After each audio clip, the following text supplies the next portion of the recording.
దేవుడు మోషే ప్రార్థన మరి మనందరి ప్రార్థన ఆలకించి దేవుడు కుటుంబానికి కావాల్సిన ప్రతి సహాయమును ప్రతి ఆదరణ దేవుడు అనుగ్రహించినట్లు ఓసారి మనమందరం రెండు చేతులు పైకెత్తి దేవునికి మనం స్తోత్రం చెబుదాము.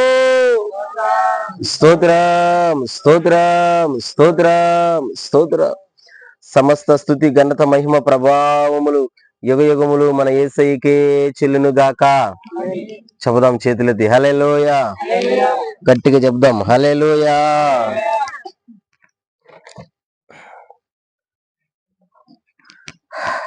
రైట్, చక్కగా దేవుని స్తుతించే మంచి భాగ్యాన్ని దేవుడిచ్చాడు. ప్రతి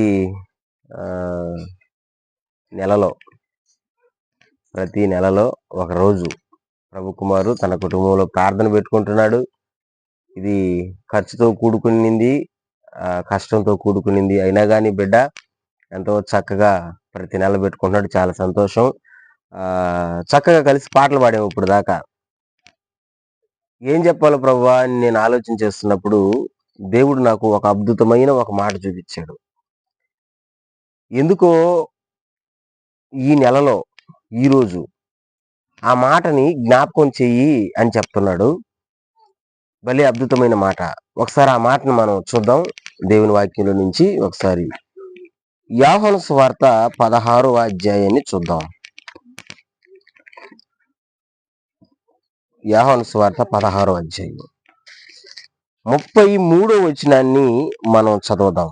యోహాను సువార్త 16వ అధ్యాయం 33వ వచనాన్ని ఒకసారి చదువుదాం. నా యందు మీకు సమాధానము కలుగునట్లు ఈ మాటలు మీతో చెప్పుచున్నాను.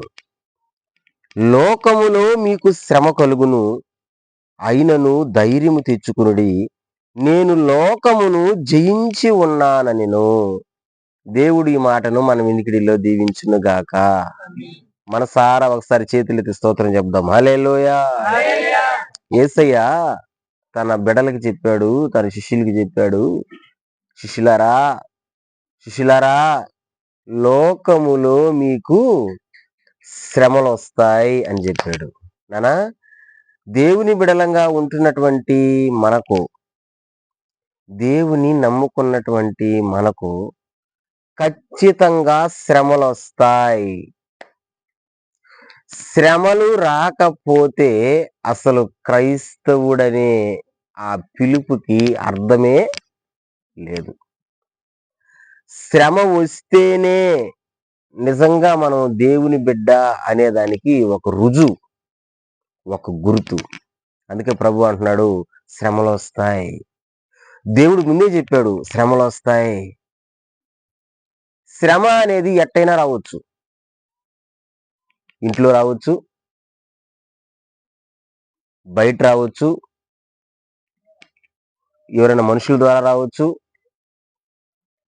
అధికారుల ద్వారా రావచ్చు, ఇంట్లోనే ఒకరి మధ్యలో రావచ్చు.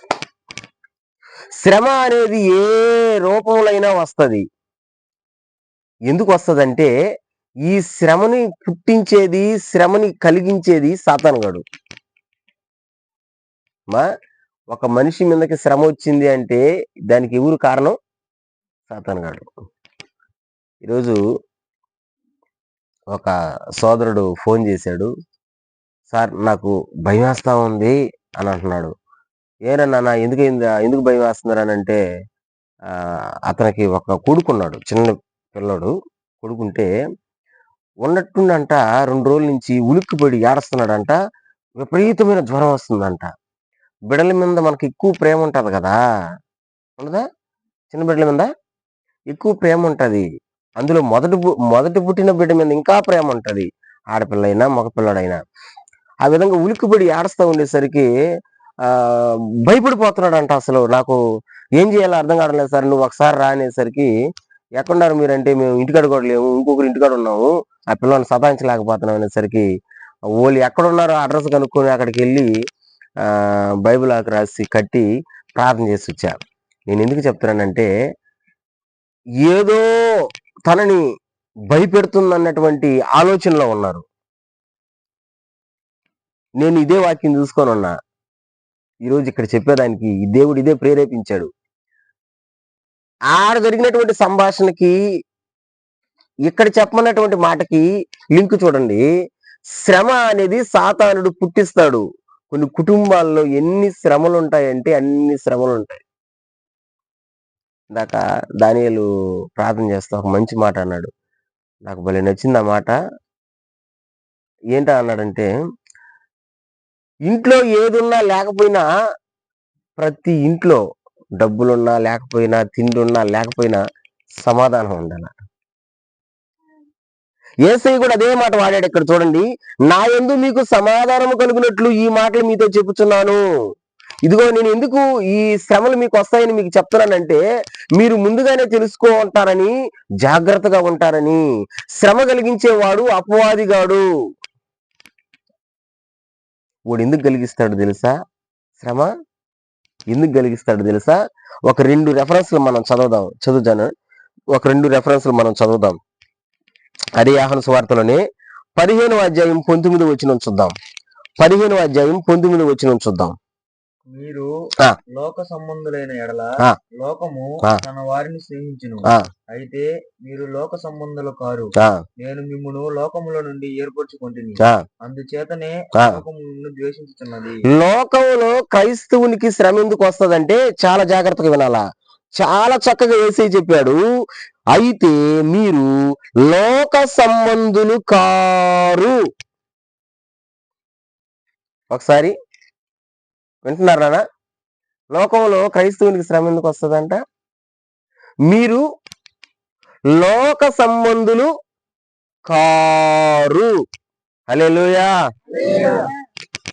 ఉన్నారా? మనం ఎవరు అంట? లోక సంబంధులమి. లోక సంబంధం అయితే లోకం శ్రమ కలిగించదు. మనం లోక సంబంధులమి కాదు. మరి మనం ఎవరమి?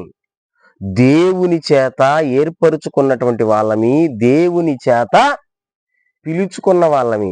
దేవుని చేత ఏర్పరచుకున్నాము కాబట్టి, దేవుడు మనల్ని ఏర్పరచుకున్నాడు కాబట్టి, పిలుచుకున్నాడు కాబట్టి ఏం చేస్తుందంటే లోకము శ్రమ, లోకంలో ఉన్నటువంటి అపవాదిగాడు శ్రమ మనకు పుట్టిస్తున్నాడు.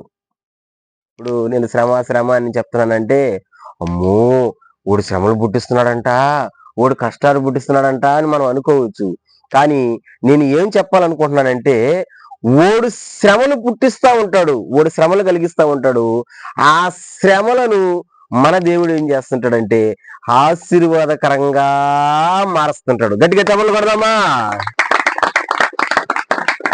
మీకు అర్థమవుతుందా? ఓడు శ్రమలు పుట్టిస్తా ఉంటాడు, దేవుడు ఏం చేస్తాడంటే ఆ శ్రమల్ని ఆశీర్వాదకరంగా మారుస్తాడు. మనం లోక సంబంధులం కాదు, మనం ప్రత్యేకించబడిన వాళ్ళమి. దేవుడు మనల్ని ఏర్పాటు చేసుకున్నాడు. ఎప్పుడైనా మీరు పాదరసం చూసారు నాన్న? పాదరసం చూసారు ఎప్పుడైనా? చూసారా? ఇజ్రాయేల్ ఒక్కడే తలగొస్తున్నాడు. అసలు ఆ పేరన్నా విన్నారా? తెలీదు. ఇప్పుడు కాదులే, ఇప్పుడు డిజిటల్ మీటర్లు వచ్చాయి. జ్వరం వచ్చిందని ఇంతకు ముందు డాక్టర్ల నోట్లో ఒకటి పెడుతుంటారు చూసారా? దాన్ని ఇట్లా చూస్తుంటారు చూసారా? దాని లోపల టెంపరేచర్ మనకు అది పైకి ఒకటి పెరుగుతుంటది. ఏందది? దాని లోపల ఉండే లిక్విడ్ పాదరసం. పాదరసం స్పెషల్ చెప్పనా? మట్లో పోసినా సరే మట్లో కూడా కలవదది. మట్లో కలవదది. ఇప్పుడు మట్లో కలవనిది ఏదన్నా భూమి మీద ఉందా? మీరు చెప్పండి. ఇప్పుడు నువ్వు థమ్సప్ తెచ్చుకున్నావు, తాగాలనుకున్నావు, దుసిపోయింది, కింద పడిపోయింది. చెప్పు, మట్లో కలుస్తుందా కలవదా? టెంకాయ నీళ్ళు చెప్తే కదా. మామూలు మనం తాగే నీళ్ళు మట్లో కలవనంటే ఏదైనా ఉందా? మరి మట్లో కలవనిది ఏంటో తెలుసా? మట్లో గాని, బురదలో గాని, దేంతో గాని కలవని లిక్విడ్ ఏదైనా ఉందంటే అది పాదరసం. అది కలవదు. క్రైస్తవుడు కూడా ఎట్లుండాలంటే, లోకములో మనకు శ్రమలు వస్తున్నాయని లోకములో మనం కలిసిపోకూడదు, లోకముతో కలిసిపోకూడదు. దేవుడు ఏం చేస్తాడంటే ఆ శ్రమలను కాస్త ఆశీర్వాదకరాలుగా మారుస్తాడు. దేవునికి స్తోత్రం. వస్తాయి. నువ్వు ఎంత గట్టిగా నిలబడుకొని ఉంటావో దేవునిలో అంత గట్టిగా వస్తుంది శ్రమ. అంత గట్టిగా శ్రమను అపవాదిగాడు తీసుకొని వస్తాడు. నువ్వు ఎంత గట్టిగా నిలబడుకుంటే అంత గట్టిగా తీసుకొని వస్తాడు. మనం ఏం ప్రార్థన చేస్తామంటే చాలా మంది చేసే ప్రార్థన, ప్రభువా మాకు శ్రమలే ఉండకూడదు ప్రభువా అని ప్రార్థన చేస్తారు కదా. మీరు చేయలే ఇప్పుడా? శ్రమలే ఉండకూడదు ప్రభువా చేయలే ప్రార్థన ఇప్పుడా? ఆ మాట చేయలా? ఎలిజబెత్ అమ్మ చేయలా? అరే శ్రమలే ఉండకూడదని చేయలే ప్రార్థన?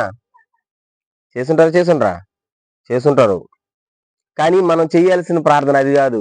కరెక్ట్ ప్రార్థన ఏంటంటే శ్రమను జయించే ఆ బలం నాకు ఇయ్యయ్యా అని చేయాలి. అది కరెక్ట్ ప్రార్థన. అంటే శ్రమలు రాకపోతే క్రైస్తవులం కాదు. నీ మీదకి శ్రమలు వస్తున్నాయి, నీ ఇంటి మీదకి శ్రమలు వస్తున్నాయి, నీ ఇంటి మీదకి కష్టాలు వస్తున్నాయి అని అంటే దేవుని బిడ్డవు కాబట్టి అపవాది కాడు ఎవరి పార్టీ దేవుడి పార్టీదా కాబట్టి వీడి మీదకి మనం ఏం చేయాలా? శ్రమలు తీసుకురావాలంటాడు. శ్రమలు వస్తున్నాయంటే నువ్వు నిజంగా దేవుని బిడ్డవని సూచన, అది గుర్తు. ఆ శ్రమ వచ్చినప్పుడు ప్రభా శ్రమలే ఉండకూడదని ప్రార్థన చేయకూడదు. ఆ శ్రమలో మేము నిలబడే శక్తిని బలాన్ని నువ్వు ఇయ్యయ్యా అని ప్రార్థన చేస్తే వచ్చిన శ్రమని దేవుడు ఎట చేస్తాడు తెలుసా? దాన్ని ఆశీర్వాదకరంగా చేస్తాడు. దేవునికి స్తోత్రం చెప్పండి, గట్టిగా చెప్పండి. ఒకసారి నేను ఒక వీడియో చూసా. ఒక అన్న ఎక్కడో మొత్తానికి ఒక అన్న వర్షం వచ్చేటప్పుడు మనం అందరం ఇళ్ళలోకి పరిగిస్తాం కదా, ఆ నీళ్ళు మనం అసలు వాడుకోం కదా. ఆయన ఏం చేస్తున్నాడంటే వర్షం నీళ్ళని పైనుంచి ప్లాన్ వేస్తున్నాడు, కింద చుక్కబడకుండా మొత్తం ట్యాంకర్లోకి వచ్చి ఆ ట్యాంకర్ లో ఉన్న నీళ్ళని మళ్ళీ తిరిగి ఆయన వాడుకునేదానికి అసలు ఎంత ప్లాన్ వేస్తున్నాడు చూడు. ఇంజనీరింగ్ ప్లాన్ కూడా కుదరదు. మనమేం వర్షానికి ఇప్పుడు 4 చినుకులు పడ్డాయి అనుకో, వచ్చేప్పుడు మధ్యాహ్నం నేను మాట్లాడుతూ వస్తున్నాను, వేస్తా ఉండదు మబ్బు, కొంప తీసి మనం మంచి ప్రార్థనలో ఉన్నప్పుడు వేస్తుంది. అప్పుడు 4 చినుకులు పడితే ఉంటామా? అడ్రస్ ఉన్నాం కదా. చూడా ఆ భయపెట్టేటువంటి ఆ వాన్నే అతను ఏం చేశాడంటే వాళ్ళింటికి అదొక మంచి జరిగేటట్టు చేసేసుకున్నాడు. దేవుడు కూడా అదే అంటున్నాడు, నిన్ను శ్రమ పెట్టాలని అపవాది కూడా చూస్తాడు, కానీ నువ్వు ధైర్యంగా నువ్వు నిలబడు, ఆ శ్రమని నేను నీకు ఆశీర్వాదకరంగా మారుస్తా. అట్ట మారిన రుజువులు ఉన్నాయి బైబిల్లో. నేను ఆ రుజువుల్ని 2 రుజువుల్ని నేను మీకు చూపించి నా ప్రసంగాన్ని ఆపేస్తా, తొందరగా ఆపేస్తా. ఎందుకంటే రేపు మళ్ళీ మనకు ప్రార్థన ఉంది కదా, ఉపవాస ప్రార్థన లేదా? ఎప్పుడు దాన్ని? రేపే కాబట్టి రైట్ బాగా వినండి. శ్రమని దేవుడు మేలుగా మార్చాడు, శ్రమని దేవుడు ఆశీర్వాదకరంగా మార్చాడు. ఒక 2 చిన్న సందర్భాలు మీ ముందర చూపిస్తా. మొదటి సందర్భం ఎక్కడ ఉంటదంటే దానియేలు గ్రంథానికి రండి. దానియేలు గ్రంథం రండి, 3వ అధ్యాయానికి రండి. 3వ అధ్యాయం 16, 17, 18 వచనాలు చూద్దాం. 16, 17, 18 వచనాలు చూద్దాం. శద్రకును మెషాకును అబేద్నెగోయు రాజుతో ఇలాగ చెప్పిరి, నెబుకద్నెజరు నిన్ను గురించి నీకు ప్రత్యుత్తరం ఇయ్యవలనన్న చింత మాకు లేదు. మేము సేవించుచున్న దేవుడు మండుచున్న వేడుము గల ఈ అగ్నిగుండములో నుండి మమ్మల్ని తప్పించి రక్షించుటకు సమర్థుడు, మరియు నీ వశమున పడకుండా ఆయన మమ్మల్ని రక్షించును. ఒకవేళ ఆయన రక్షింపకపోయినను రాజా, నీ దేవతలు మేము పూజింపమనియు నీవు నిలువబెట్టించిన బంగారు ప్రతిమకు నమస్కరించమనియు తెలుసుకొనుము. ఆమేన్, హల్లెలూయా. మనసారా చెప్పండి హల్లెలూయా. దానియేలు గ్రంథం 3వ అధ్యాయంలో మనకు ఒక రాజు కనబడతాడు. ఆ రాజు పేరు నెబుకద్నెజరు. నెబుకద్నెజరు రాజుకి ఒక ఆలోచన వస్తుంది. ఏంది ఆలోచన వస్తుందంటే, నా రాజ్యంలో ఉన్న వాళ్ళందరూ నేను ఎవరినైతే పూజిస్తానో, నేను ఎవరినైతే ఆరాధిస్తానో ఆ దేవుణ్ణే పూజించాలా అని ఏం చేస్తాడంటే పెద్ద ప్రతిమను ఒకదాన్ని చేస్తాడు, పెద్ద ప్రతిమని చేస్తాడు. ప్రతిమని చేసి నానా విధాలైనటువంటి వాయిద్యాలు వాయిస్తాడు అక్కడ ఆ ప్రతిమ దగ్గర, ఆ బొమ్మ దగ్గర. ఇప్పుడు రాజు ఏం చేస్తాడంటే, ఇదిగో ఈ వాయిద్యాలు మీకు వినబడేటప్పుడు, ఈ శబ్దాలు మీకు వినబడేటప్పుడు మీరందరూ వచ్చి నేను నిలబెట్టిన ఈ ప్రతిమ ముందర సాగిల పడాలా, నమస్కారం చేయాలా. ఒకవేళ ఎవరైతే నా మాట మీరి ఎవరైతే ఈ బొమ్మకు మొక్కరో వాళ్ళని మండుతున్న వేడిమి కలిగిన ఒక అగ్ని గుండంలో వేసేస్తామని రాజు ఆజ్ఞాయిస్తాడు. ఒరే నాయన, రాజు మాటకి తిరుగుండదు, ఈ రాజు చంపేస్తాడు అని చెప్పి ఏం చేశారంటే, ఆ వాయిద్యాల ధ్వనులు వినబడేటప్పుడు ఆ రాజ్యంలో ఉన్న ప్రజలందరూ పోయి మొక్కేస్తా ఉన్నారు. కానీ ఒక ముగ్గురు మాత్రం మొక్కడం అలా. ఎవరా ముగ్గురు అంటే షద్రకు, మెషాకు, అబేద్నెగో. ముగ్గురు మొక్కడం అలా. రాజుకు పోయి చెప్పేశారు, రాజా నువ్వు ఒక మాట చెప్పావు కదా, నువ్వు నిలబెట్టినటువంటి బంగారు ప్రతిమకు ఇదిగో ఒక ముగ్గురు మొక్కడం లేదు రాజా, షద్రకు, మెషకు, అబేద్నెగోలు రాజా అని అంటే రాజు విలువనిపిస్తాడు వాళ్ళని. రే రాండ్రా, రమ్మను వాళ్ళని. వచ్చారు, నిలబడుకున్నారు. ఏరా నేను నాకు వినబడింది నిజమేనా? రాజా చెప్పండి రాజా, ఏం వినబడింది? ఏమి, నేను నిలబెట్టించినటువంటి బంగారు ప్రతిమ మీరు మొక్కడం లేదే, మొక్కకపోతే మిమ్మల్ని అగ్నిగుండం వేసేస్తామని తెలుసు కదా. అందుకు వాళ్ళు అంటారు, రాజా, ఇప్పుడు చదువునా వచ్చినాన్ని, రాజా 16 వచ్చినాన్ని. షద్రకును అదే మెషకును అబేద్నెగోయు రాజుతో ఇలాగ చెప్పిరి, నెబుకద్నెజరు ఇందుని గురించి నీకు ప్రత్యుత్తరం ఇవ్వాలన్న చింత మాకు లేదు. ఇదిగో రాజా, దీని గురించి నీకు చెప్పాల్సినటువంటి అవసరం, చింత మాకు లేదు. అంటే మొక్కడం లేదు ఎందుకని అడిగాడు కదా రాజా. చింత మాకు లేదు. తర్వాత 17 వచ్చిన, మేము సేవించుచున్న దేవుడు మండుచున్న వేడిము గల ఈ అగ్నిగుండములో నుండి మమ్మల్ని తప్పించి రక్షించుటకు సమర్థుడు. అబ్బాబ్బాబ్బా, ఏమంటున్నాడంటే, మేము సేవించుచున్న దేవుడు, బాగా వినాలా, మేము సేవించుచున్న దేవుడు నువ్వు అగ్నిగుండం లేస్తానని చెప్తున్నావు కదా, ఆ అగ్నిగుండములో నుండి తప్పించేదానికి అక్కడ వాడిన పదం చూడండి, సమర్థుడు. సమర్థుడు అంటే శక్తి కలిగిన వాడు కదా, చేస్తాడు. ఎంత విశ్వాసమో చూడండి దేవుడి మీద. నువ్వు ఈ ప్రతిమకు మొక్కకపోతే అగ్నిగుండం లేస్తానంటున్నావు కదా, మేము మొక్కం. ఎందుకు మొక్కమంటే, మేము ఎవరికి మొక్కతామంటే మమ్మల్ని సృజించినటువంటి మా దేవునికి తప్ప మేము నీవు నిలవబెట్టించినటువంటి ఆ ప్రతిమకు మొక్కం. నువ్వు మమ్మల్ని తీసుకుపోయి అగ్ని గుండంలో వేసిన మా దేవుడు మమ్మల్ని రక్షిస్తాడని చెప్తున్నారు వాళ్ళు. హల్లెలూయా. ఇప్పుడు చెప్పండి, వీళ్ళు ఎవరు ముందర మాట్లాడుతున్నారు?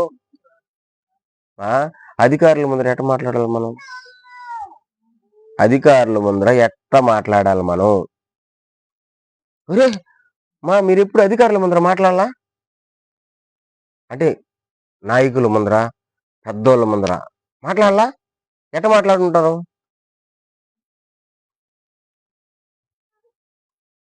మీద బడిలో పిల్లోడు టీచర్ల ముందు ఎట్ట మాట్లాడతాడా? చేతులు కట్టుకొని అలాగే సార్, అలాగే మేడం కదా, భయపడతా కదా. అధికారుల ముందు అట్టే మాట్లాడాలి మనం. అయ్యా అలాగేనయ్యా, అట్టేనయ్యా, నీ మాట వింటావయ్యా, నువ్వు చెప్పింది చేస్తావయ్యా, అట్ట మాట్లాడాల్సింది వీళ్ళు ఎట్ట మాట్లాడుతున్నారు చూడండి. రాజా మాకు చింత లేదు, నీకు చెప్పాల్సిన అవసరం లేదు, నువ్వు అగ్నిగుండం వేసిన మా దేవుడు కాపాడనేసరికి ఊరికి ఇంకా శిఖం ఎక్కింది. శిఖం అంటే అర్థమవుతుంది కదా, ఇంకా కోపం వచ్చేసింది. ఏంది, నేను అగ్నిగుండంలో వేస్తే మీ దేవుడు కాపాడతాడా? ఎట్ట కాపాడతాడో చూస్తాడు అనుకుని వీళ్ళు చూస్తుండగానే అగ్నిగుండాన్ని 7 అంతలు ఎక్కువ చేయించాడు మంట, సెగ.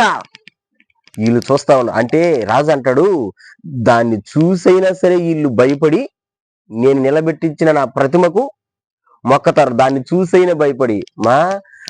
మరణం మన కళ్ళ ముందు ఉంటే భయపడమా? చెప్తే కదా భయపడతామా? భయపడమా? నేను నిన్న ఒక వీడియో ఒకటి చూసా, నాకు ఆ వీడియో చేసినోడు ఎవడో గాని వాడికి దండేయాలనిపించింది నిజంగానే.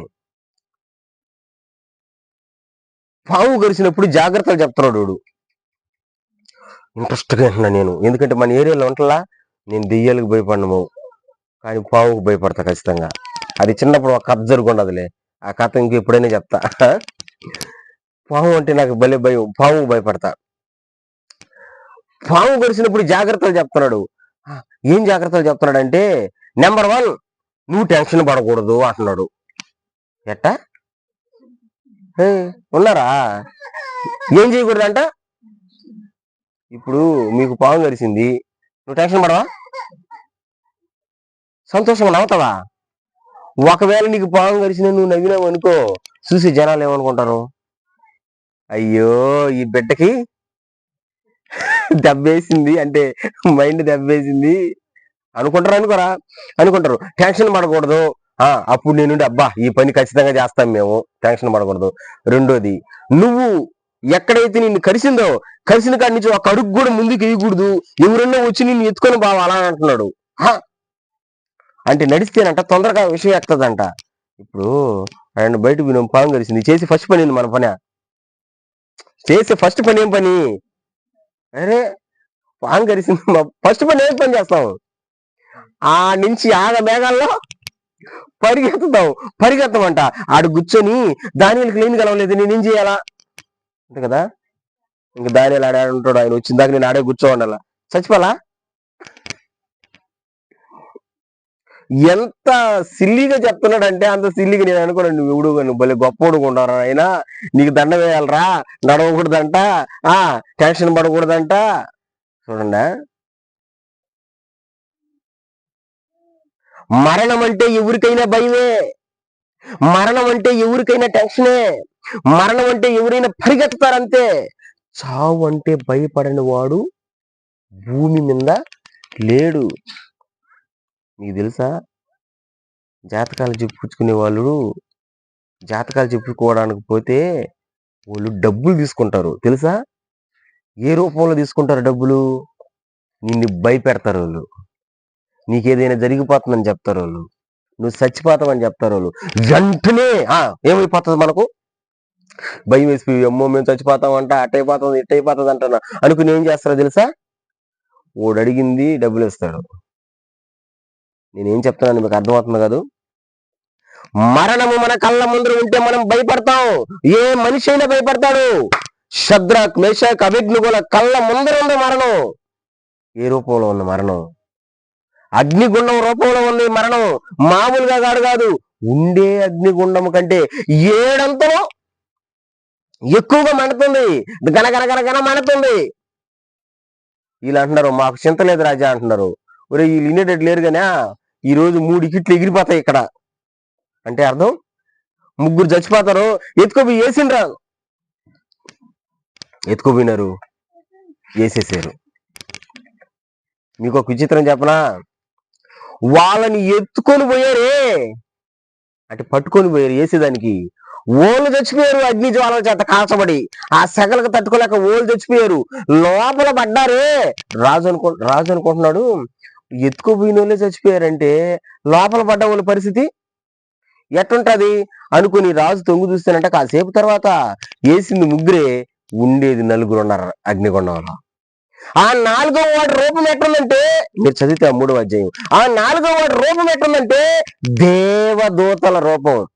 ఆ దేవదూతల రూపం ఏదో కాదు, దేవుడే వాళ్ళకి అగ్నిగుండంలోకి వచ్చి దేవుడే వాళ్ళ చుట్టూరు తిరుగుతున్నాడు, అగ్ని జ్వాలలు కాల్చకుండా. గట్టిగా చప్పట్లు కొడదామా? ఎవరైనా వస్తారా అగ్నిగుండంలోకి? కాపాడదానికి అగ్నిగుండంలోకి ఎవరైనా వస్తారా? చెప్పండి నాన్న, వస్తారా? ఎందుకు రారంటారు? వస్తే ఓళ్ళు తెచ్చిపోతారు ముందు, అందుకని ఎవరు రారు. ఎవరు రాని స్థలంలో కూడా ఎవరు వచ్చినారు? ఇప్పుడు దేవుడు వచ్చినాడు. కొన్నిసార్లు నన్ను కాపాడేదానికి మా అన్న ఉన్నాడులే, మా తమ్ముడు ఉన్నాడులే, మా మామ ఉన్నాడులే, మా బిడ్డ ఉన్నాడులే అని అనుకుంటారు. అయ్యో కర్మ, నువ్వు ఎవరున్నారని నువ్వు అనుకుంటున్నావు?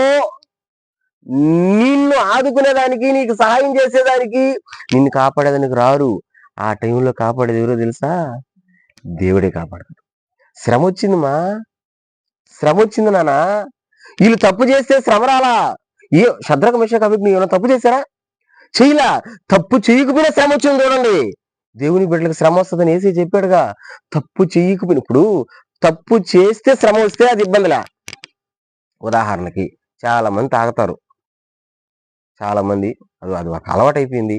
ఈ తాగే వాళ్ళకి కడుపు లోపల పేగులు పూసిపోయి కడుపు నొప్పులు రావడం, ఆపరేషన్ చేయించుకోవాలి తప్పదు. డబ్బులు రెడీగా ఎత్తిపెట్టుకోవాలి తాగే పార్టీ వాళ్ళందరూ. అది అవునన్నా కాదన్నా నిజం. నువ్వు ఆపరేషన్ చేసిన తర్వాత ఉంటే ఉంటావు, మోటాముళ్ళు సర్దేస్తే సర్దేస్తావు. రైట్? నన్ను బాగా గమనించండి. నువ్వు తాగిన తర్వాత కడుపు నొప్పి వచ్చింది అనుకో, నీకు అయ్యో పాపం అంటారు, అంతే కదా. ఎందుకంటే వీడు తాగే కడుపు నొప్పి తెచ్చుకున్నాడు రా అని.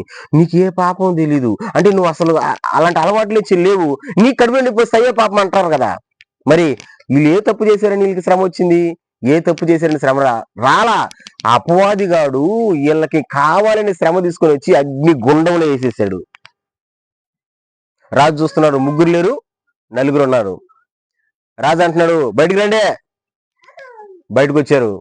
రాజు పరీక్షిస్తున్నాడు వాళ్ళ వస్త్రాలు పట్టుకొని, రాజు పరీక్షిస్తున్నాడు వాళ్ళ జుట్టు పట్టుకొని, రాజు వాసన చూస్తున్నాడు.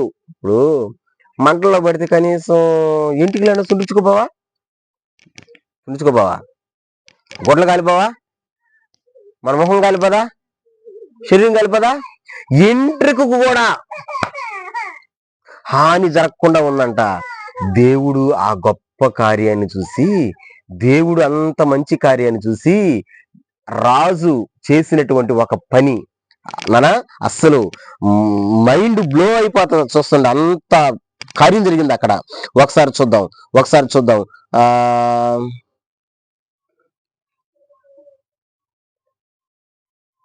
29వ వచనం ఒకసారి చూద్దాం. కాగా అంటే రాజు ఆజ్ఞ ఇస్తున్నాడు ఇక్కడ, బాగా వినండి. కాగా నేను ఒక శాసనము నియమించుచున్నాను. రాజు అంటున్నాడు, నేను ఒక శాసనము నియమించుచున్నాను. ఏదనగా ఈ విధముగా రక్షించుటకు సమర్థుడగు దేవుడు గాక మరి ఏ దేవుడును లేడు. అంటే షద్రక్ మేషక్ అబేద్నెగోల దేవుడు తప్ప ఈ విధంగా ఏ దేవుడు కూడా కాపాడలేడు.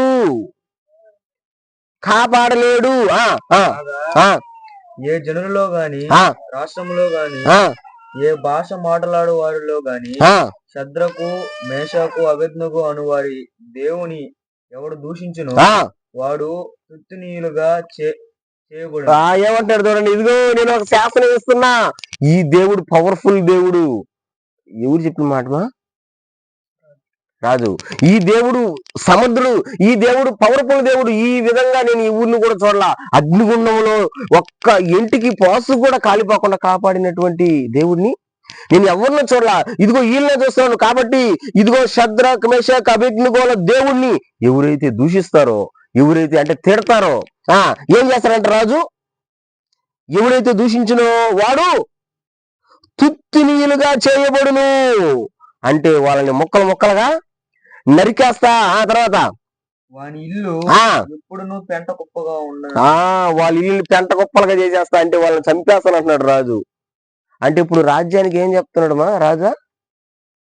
వీళ్ళు పూజించే దేవుడే శక్తి కలిగిన దేవుడు అని చెప్తున్నాడు. స్తోత్రం చెప్పండి, గట్టిగా చెప్పండి. షద్రక్ మేషక్ అబేద్నెగోలు ఏం చెప్తున్నారు మా ఇంతకు ముందా? మా దేవుడు శక్తి కలిగిన దేవుడు అన్నారా, అనలేదా? అగ్నిగుండంలో నుంచి కాపాడేదానికి మా దేవుడు శక్తి కలిగిన దేవుడు అన్నాడా లేదా? అప్పుడు పడుచుకున్నారు ఎవరైనా మాటని? పడుచుకోవాలా. ఇప్పుడు ఎవరు చెప్తున్నారు అదే మాటని? రాజు చెప్తున్నాడు. ఇప్పుడు చెప్పండి, రాజు చెప్తే పట్టించుకోరా? ఏమా? రాజు నోట్లో ఆ మాట వచ్చేసరికి ఆ ప్రాంతంలో ఉన్నటువంటి వాళ్ళందరూ ఇప్పుడు చెప్పండి, మారుండరా?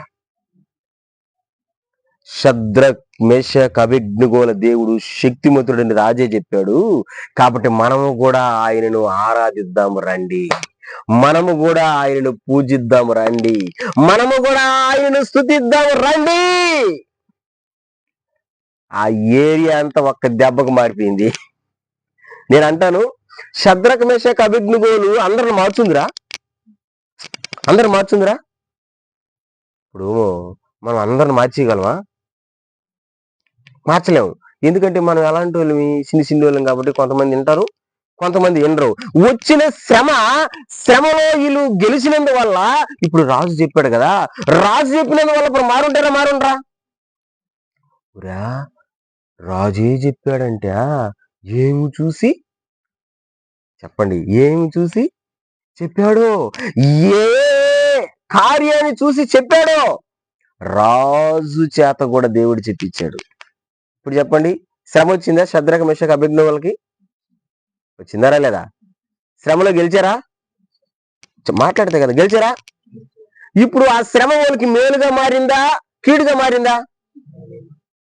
ఆ ఏరియాలో ఇప్పుడు చదవదాం చూడండి, లాస్ట్ వచ్చిన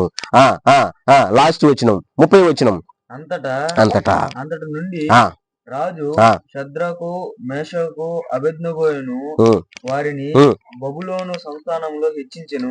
లాస్ట్ పదం భలే ఉంది చూడండి, హెచ్చించెను. అప్పుడు దాకా శద్రక మేషక అబేద్నెగోలు అందరికి తెలీదు. అప్పుడు దాకా వాళ్ళు ఎక్కడున్నారో తెలీదు. అప్పుడు దాకా వాళ్ళు ఏం చేస్తున్నారో తెలీదు. ఇప్పుడు దాకా శ్రమ రాకముందు. ఎప్పుడైతే శ్రమను జయించారో రాజంట ఆ రాజ్యములోనే వారిని హెచ్చించెను. దేవునికి స్తోత్రం. అంటే అందరికంటే హై లెవెల్లో నేను అదే చెప్తున్నా. ఇప్పుడు వీళ్ళ మీదకి శ్రమ రావడానికి కారణం ఎవరు అంటారు? శద్రక మేషక అబేద్నెగోల మీదకి శ్రమ రావడానికి కారణం ఎవరు అంటారు? కారణం ఎవరు? పోనీ నీ మీదకి ఆ మీదకి శ్రమ రావడానికి కారణం ఎవరు? అపవాదిగడే. శ్రమ వచ్చిందంటే అపవాదిగడే. ఇప్పుడు ఆ శ్రమని ఆశీర్వాదకంగా మార్చింది ఎవరు? దేవుడు. మరి మన శ్రమను మార్చడా? కానీ మనం ఏం చేయాలంటే గట్టిగా నిలబడాలా, వాళ్ళు నిలబడ్డట్టు కదా. మా దేవుడు సమర్థుడు, మా దేవుడు చెయ్యగలడు. సాయిలన్న గారు ఒక పాట పాడాడు, నేను దాన్ని ఎతికిన యూట్యూబ్ లో, అది దొరికింది కానీ వనారక దొరకలా. పళ్ళ వరక పాడదామా? అందరూ పాడాలి అయితే. వస్తే ఫస్ట్ సారి పాడండి, రాకపోతే రెండోసారి అయినా పాడండి. మేలుగాయనే శ్రమలే నాకు మేలుగాయనే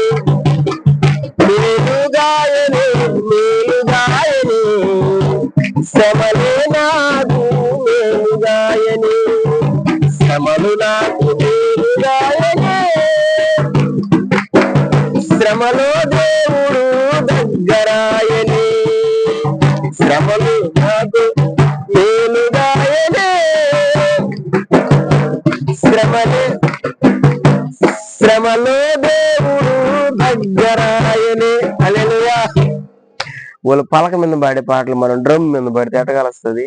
అందులో నిన్న ఆదివారం వాన వచ్చింది, గొంతు పోయింది. నిన్న అసలు రాళ్ళ గొంతు, ఈ రోజు కొద్దిగా వచ్చింది.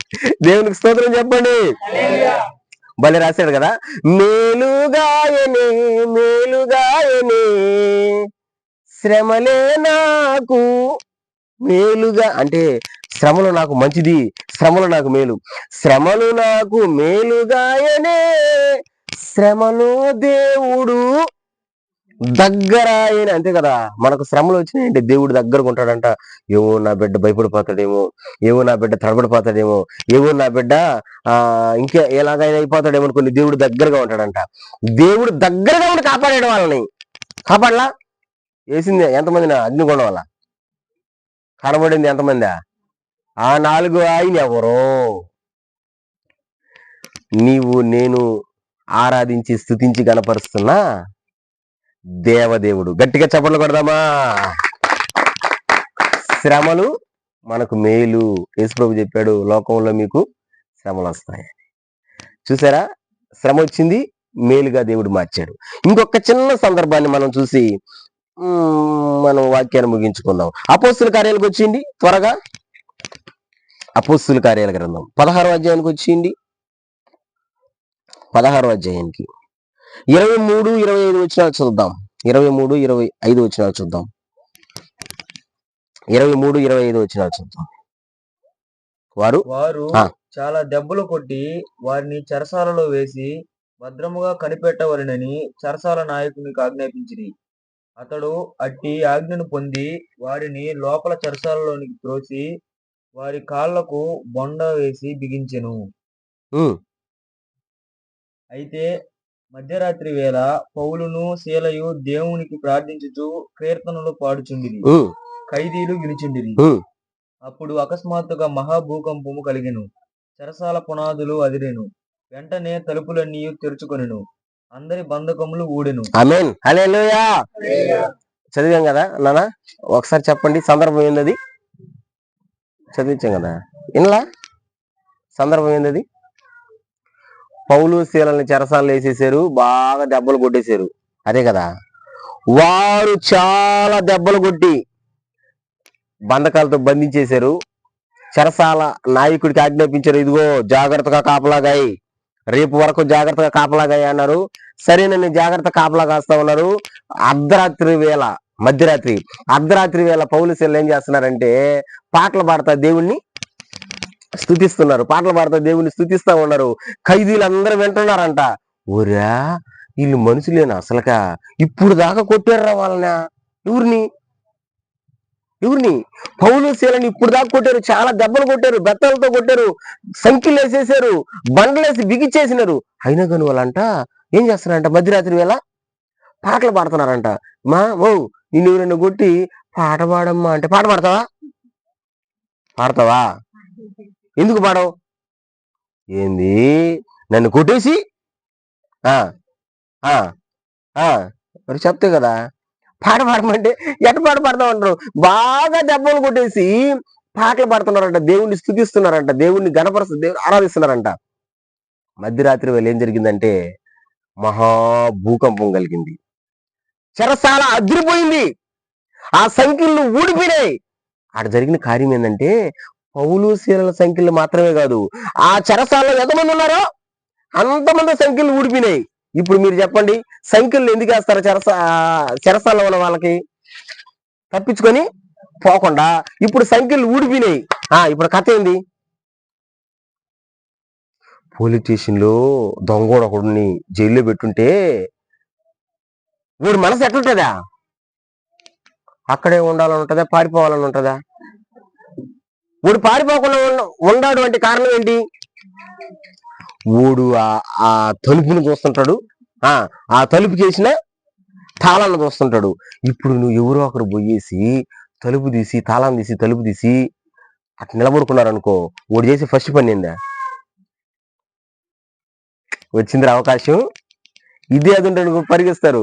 ఇప్పుడు చెరసాలలో ఉన్న వాళ్ళు, సంఖ్యలతో బంధించబడిన వాళ్ళు, మరి వీళ్ళు పాటలు పాడినప్పుడు అందరు సంఖ్యలు ఊడిపోయినాయి, ఒకరు ఉంటారు ఇంకా.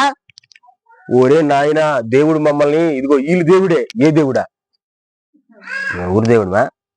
శద్రకు మేషకు అబేద్నెగోల దేవుడు. ఇప్పుడు కూడా ఇద్దరు కనబడారు ఇక్కడ. ఎవరు వీళ్ళిద్దరు? పౌలు శీలయు. వీళ్ళిద్దరు దేవుడు.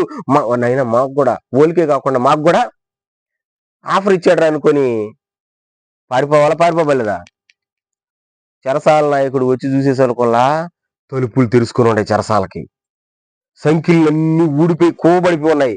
ఈడనుకున్నాడు, ఈ రోజు రాత్రి తప్పి ఏమి రేపు ఉదయం అయ్యే లోపలికి నా తలకాయని నరికేస్తారు. ఎందుకంటే వాళ్ళు చెప్పిపోయారుగా, ఏమని?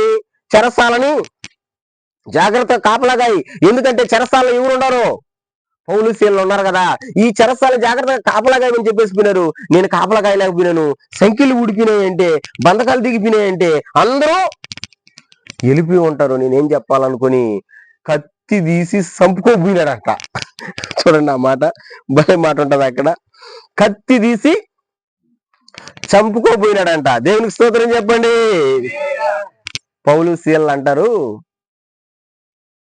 హలో, నీకు నువ్వు ఏ హాని చేసుకోవద్దు, మేము ఎక్కడికి పోలా, మేమందరమే ఇక్కడే ఉన్నామంటాడు. హల్లెలూయా. మేము ఎక్కడికి బాలేదు, ఇక్కడే ఉన్నామంటారు. ఒకసారి ఆ మాట ఒకసారి ఆ మాటని నేను చదువుతాను, ఒకసారి చూడండి. అసలు భలే అద్భుతంగా ఉంటది ఆ మాట. 27 వచనం. అంతలో చెరసాల నాయకుడు మేలుకుని చెరసాల తలుపులని తెరిచి ఉండుట చూచి ఖైదీలు పారిపోయినారనుకుని కత్తి దూసి తన తాను చంపుకొనబోయెను. 28 వచనం. అప్పుడు పౌలు, నువ్వు ఏ హాని చేసుకొనవద్దు, మేమందరము ఇక్కడే ఉన్నామని బిగ్గరగా చెప్పాను. 29 వచనం. అతడు దీపము తెమ్మని చెప్పి లోపలికి వచ్చి వణుకుచు పౌలునకును శీలకును సాగిలపడి, హల్లెలూయా, ఏం చేశాడంట? చెరసాల నాయకుడు పౌలు శీలకి సాగిల పడ్డాడంట. మో కొట్టిందోడే. మీకు అర్థమవుతుందా? ఇప్పుడన్నా కనిపిస్తుందా నా మొహం? బావు ఇప్పుడు మీరన్నా కనబడుతున్నారా? కొట్టింది ఎవరుమా? హల్లెలూయా. కొట్టినోడు ఏం చేస్తాడమ్మా?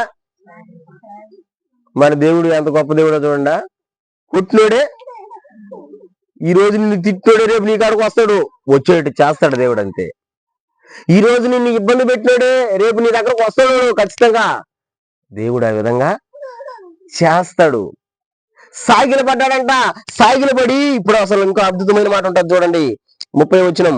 వారిని వెలుపలికి తీసుకొని వచ్చి, అయ్యలారా, రక్షణ పొందుటకు నేనేమి చేయవలెననెను. దేవునికి స్తోత్రం. అయ్యలారా, రక్షణ పొందాలంటే నేనేం చెయ్యాలా? అప్పుడు అంటాడు పౌలు శీలలో, నువ్వు బాప్తిస్మం తీసుకో అంటారు. చెప్పండి, నువ్వు బాప్తిస్మం తీసుకో. ఆ కింద వచ్చిన నేను చదువుతున్నాను చూడండి. 33 వచనం. రాత్రి ఆ గడియలోనే అతడు వారిని తీసుకొని వచ్చి వారి గాయములను కడిగెను. వెంటనే అతని ఇంటి వారందరూ బాప్తిస్మం పొందిరి. ఏ చేత్తో అయితే దెబ్బలు కొట్టారో అదే చేత్తోనంట, చెప్పండి, గాయాలను కడిగాడంట, కట్టిగట్టాడంట. కట్టి వాళ్ళ చేత వాక్యం చేపించుకొని వాళ్ళ చేత బాప్తిస్మం తీసుకున్నాడు చెరసాల నాయకుడు. గట్టిగా చప్పట్లు కొడదామా?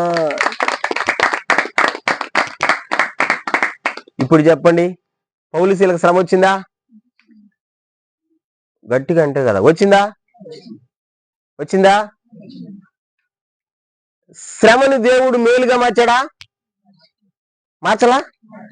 ఎట్ట మేలు అంటారు? చెరసాల నాయకుడు కుటుంబం రక్షించబడింది. ఏ చేత్తో దెబ్బలు కొట్టారో ఆ చేత్తో సాగిల పడ్డాడు.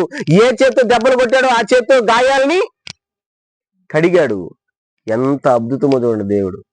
బిడా, ఈరోజు ప్రభు కుమార్ కుటుంబంలో, కృపన్న కుటుంబంలో నేను అదే చెప్తున్నా మీకు. ఏం చెప్తున్నానంటే, సాతానుడు మీకు శ్రమలు పెడతాడు. ఇది వాస్తవం, ఇది ఖచ్చితం. కానీ మీరు గట్టిగా మీరు నిలబడగలిగితే, పౌలు శీలలు నిలబడినట్టు, షద్రక్ మెషక్ అబేద్నెగోలు నిలబడినట్టు మీరు గట్టిగా నిలబడగలిగితే, ఆ శ్రమలనే దేవుడు నీకు ఆశీర్వాదకరంగా మార్చును గాక. ఆశీర్వాదకరంగా దేవుడు మార్చేస్తాడంతే. ఎందుకంటే ఆయనకు అసాధ్యమైనది లేదు. మనం గట్టిగా నిలబడడం నేర్చుకోవాలా. షద్రక్ మెషక్ అబేద్నెగోలు చావును చూశారండి ముందర. చూడలా? ఎవరన్నా వచ్చి మనల్ని చిన్నగా బెదిరించారంటే నువ్వు భయపడిపోతాం. ఎందుకు పోతున్నావురా నువ్వు చర్చికా? ఒరే నాయన, నువ్వు అయిపోయినావు పోరా అలా ఎవరొకరు. ఓ అమ్మా తండ్రి, ఎంత పెద్ద మాట అన్నారు వాళ్ళు. ఎంత పెద్ద మాట అంట. చర్చికి పోతుంటే అయిపోయినావు అన్నారా? మనం భయపడిపోతాం. కాదు, నిలబడాల గట్టిగా. పౌలు శీలని బంధకాలు దేవుడు తెంచేసినా సరే అక్కడే ఉన్నారు వాళ్ళు పారిపోవాలా. వాస్తవంగా ఎత్తుకుంటే పారిపోవాలి, వెళ్ళిపోవాలా. దేవుడు విడుదలిచ్చినప్పుడు వెళ్ళిపోవాలా. కానీ అక్కడ ఎందుకున్నారంటే, ఆ చెరసాల నాయకుడికి రక్షణ, అతని కుటుంబానికి రక్షణ. నేను అదే చెప్తున్నాను. శ్రీనివాస సత్రం సంగమా, దేవుడు ఈరోజు మీతో మాట్లాడుతున్నాడు. శ్రమలు సాతానుడు కలిగిస్తాడు, భయపడబాకండి. శ్రమలో ధైర్యం తెచ్చుకోండి. శ్రమలు మనకి ఎందుకు వస్తాయంటే, మనం లోకానికి సంబంధించిన వాళ్ళం కాదు కాబట్టి అపవాదిగాడు శ్రమలు కలిగిస్తాడు. ఆ శ్రమ నీ ఇంట్లో రావచ్చు, లేదా బయట నుంచి రావచ్చు, మనుషుల్లో రావచ్చు, బంధువుల్లో రావచ్చు, భార్య ద్వారా రావచ్చు, భర్త ద్వారా రావచ్చు, బిడ్డ ద్వారా రావచ్చు. ఏ ద్వారా అయినా సరే శ్రమ ఖచ్చితంగా వస్తుంది. వచ్చినప్పుడు నువ్వు గట్టిగా నిలబడగలిగితే, దేవుణ్ణి ఆశ్రయించగలిగితే, దేవుడు నీకు ఆ శ్రమని మేలుగా మారుస్తాడు. ఇప్పుడు చెప్పండి, శ్రమలు మనకు మంచిదా కాదా? మంచిదని వాళ్ళందరూ స్తోత్రం చెప్పండి. గట్టిగా చెప్పండి, శ్రమలు మంచిదా కాదా? మంచిదే కదా. ఒక్క మాట చెప్పి నా ప్రసంగాన్ని ఆపేస్తా. ఒకే ఒక్క మాట.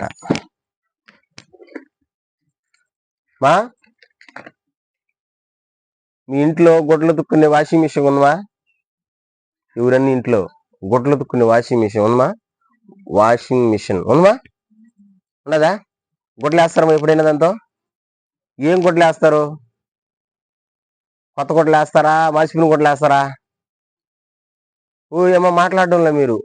ఇప్పుడు బాగుండే గుడ్లు వేస్తారా? మాసిపోయిన గుడ్లు వేస్తారా? మాసిపోయిన గుడ్లు వేస్తారు. గుడ్లు వేసి దాన్ని ఆన్ చేస్తే మిషన్ ఏం చేస్తుందమ్మా? మిషన్ తిరుగుతుందా? మిషన్ తిరుగుతుందా? గుడ్లు తిప్పుతుందా? అది మిషన్ తిరగదు, మిషన్ అట్టే ఉంటది. దేని తిప్పుతుంది? తిప్పేటప్పుడు చూసారా మీరు? చూసారా? ఇటు తిప్పుతుంది, మళ్ళీ కాసేపటికి ఇటు తిప్పుతుంది, ఇటు తిప్పుతుంది కాసేపటికి. ఒక్కసారి ఊహించుకోండి, ఆ మాసిపోయిన గుడ్డ నువ్వే అనుకో, ఊరికే నిన్ను వాషింగ్ మిషన్ వేసేవనుకో. ఇప్పుడు వాషింగ్ మిషన్ నిన్నేం చేస్తుందా? ఇటు తిప్పుతుంది. ఇప్పుడు నీ ఫీలింగ్ ఎట్టుంటదా? నువ్వు ఆ మాసిపోయిన గుడ్డ అనుకోవాలని చెప్పానుగా, ఇప్పుడు నీ ఫీలింగ్ ఎట్టుంటది? ఉయ్యమ్మో నాకు కళ్ళు తిరిగిపోతున్నాయి, ఈ వాషింగ్ మిషన్ ఏమన్నా కండ్లు కూలిపోను. నాకు చేతరాల తిట్టేది. కండ్లు పేలిపోను, పుళ్ళు ఇరిగిపోను. ఎవరిని తిడతాం? Washing machine తిడతాం. తిట్టరా? నా కళ్ళు తిప్పేస్తుంది, అటు చేస్తుంది ఇటు చేస్తుంది అని. వాషింగ్ మిషన్ అంటది, నేనే తిప్పుకోయా నన్ను, నా టైం ఉన్నంత సేపు నేనేం చేస్తాను చెప్తానే ఉంటది.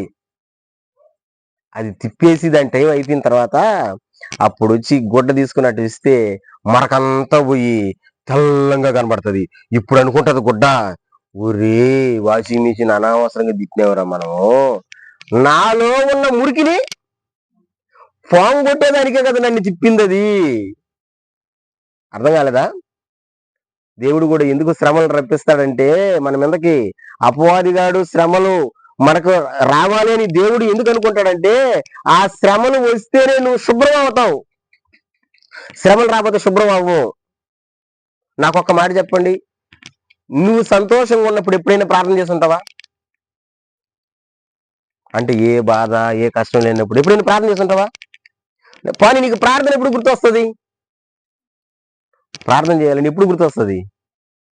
ఏదో కడుపు నొప్పి రావాలా, కాలు నొప్పి రావాలా, కష్టం రావాలా, శ్రమ రావాలా, వచ్చినప్పుడు ఏసయ్య దగ్గర పాదాలు కూర్చొని ఏసయ్యా అనట. అవునా కదా? దేవుడు అందుకనే కదా శ్రమలు పుట్టించేది. శ్రమలో దేవుడు దగ్గర అయ్యేది, మనం దేవునికి దగ్గర అయ్యేది. అందుకనే ఈ రోజున దేవుడు చెప్తున్నాడు, శ్రమలు వస్తాయి, భయపడబాకండి, ధైర్యంగా నిలబడండి, ప్రార్థన చేయండి, గట్టిగా నిలబడండి. ఆ శ్రమను దేవుడు నీకు శద్రక్ మేషక్ జీవితానికి ఆశీర్వాదకరంగా మార్చిన దేవుడు, పౌలు శీల జీవితానికి శ్రమని ఆశీర్వాదకరంగా మార్చిన దేవుడు మీకు కూడా శ్రమని ఆశీర్వాదకరంగా మారుస్తాడు. నమ్మండి, విశ్వాసం ఉంచండి. దేవుడు అదే విధంగా మనల్ని ధైర్యపరిచి బలపరచును గాక.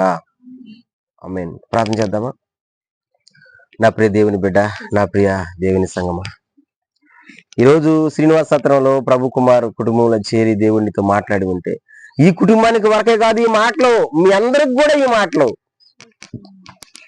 ఏం చెప్తున్నాడంటే, శ్రమలు వస్తాయి, రకరకాలైన శ్రమలు, ఇంట్లో బయట, భార్య ద్వారా, భర్త ద్వారా, బిడ్డ ద్వారా, తల్లి ద్వారా, తండ్రి ద్వారా, అన్నదమ్ముల ద్వారా, అపచెల్లెల ద్వారా, సమాజంలో ఎన్ని రకాలైనటువంటి శ్రమలు వచ్చినా సరే నువ్వు భయపడబాక. దేవుడు అంటున్నాడు, శ్రమని నీకు ఆశీర్వాదకరంగా మారుస్తా. శద్రక్ మేషక్ అబేద్నెగోను చూడు, పౌలు శీలను చూడు, అదే విధంగా నీ జీవితాన్ని కూడా మారుస్తా. ధైర్యంగా నిలబడు, ప్రార్థన చేయి, డీకో. మరణము కళ్ళ ముందు ఉన్నా సరే భయపడలా శద్రక్ మేషక్ అబేద్నెగో. దెబ్బలు కొట్టినా భయపడలా పౌలు శీలలో. మరి నువ్వెందుకు భయపడతావు? లేదా నీకు ధైర్యం, లేదా నీకు విశ్వాసం, లేదా నీకు నిరీక్షణ? ప్రభా, మేము కూడా అలాగ నిలబడాలి ప్రభా, కృప చూపించు, కరుణ చూపించు. ప్రార్థించు.